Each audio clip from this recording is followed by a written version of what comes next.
Well, we are joined now by Hans von Spakovsky, Senior Legal Fellow at the Heritage Foundation, and he has been following all these election developments closely, and he is here to help us understand what is going on. Hans, thanks for joining us.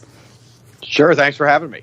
Well, we have different states with different deadlines for absentee ballots. We have a lot of states where all kind of entities made decisions about these deadlines in large part due to the pandemic. So if these absentee ballots change the margin of victory in a state, could either campaign argue to the Supreme Court that those ballots should not be counted? Yes, and the Trump administration's already worked on that issue in Pennsylvania. In Pennsylvania, what happened is the state Supreme Court stepped in and they extended the deadline for the receipt of absentee ballots, even though they really don't have the authority to do that.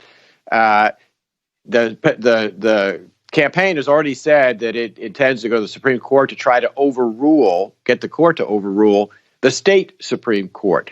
The court refused to do that when an emergency stay was requested prior to the election, but they didn't decide the merits of the case. And there's some indication that those ballots that were received after Election Day are being segregated, so there's still a possibility of pulling them out of the election count. All right, and I understand this absentee ballot and the extension of deadlines by different entities that might not be constitutional. It's an issue in other states as well, correct? Yeah, in North Carolina, it's an issue because, look, the Constitution says it's the state legislatures that can set the rules. In North Carolina, it was the State Board of Elections that simply overrode the state statute, and they extended the deadline for the receipt of absentee ballots to more than a week after the election. A lot going on here. Let's talk about recounts. The Trump campaign is requesting one in Wisconsin. Historically, in that state, recounts have changed the tally by only a few hundred votes, and Biden led by more than 20,000. Does a recount in Wisconsin make sense for the Trump campaign? Well, if they have the opportunity to call it, they probably should. But the chances of it, as you said, overturning an election are pretty slim. If you look at the history of recounts across the country in many elections, you'll find that they only make a difference occasionally when the margin of victory or the difference between the two candidates is extremely small. I mean, we're talking about hundreds and not more than a couple of thousand ballots.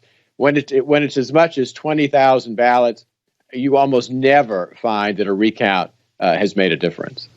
All right. And Hans, of course, our country is all about a peaceful transfer of power. Do these lawsuits, recounts, do they jeopardize an inauguration in January in any way? No, because I think the courts will act very quickly. They're well aware that we need to have an outcome in each state determined by the time the Electoral College meets in early December for the electors to cast their votes for president. So I think they will act with expedition, probably within just days of lawsuits being filed. All right. Hans von Spakovsky, thanks so much for your time. Sure. Thanks.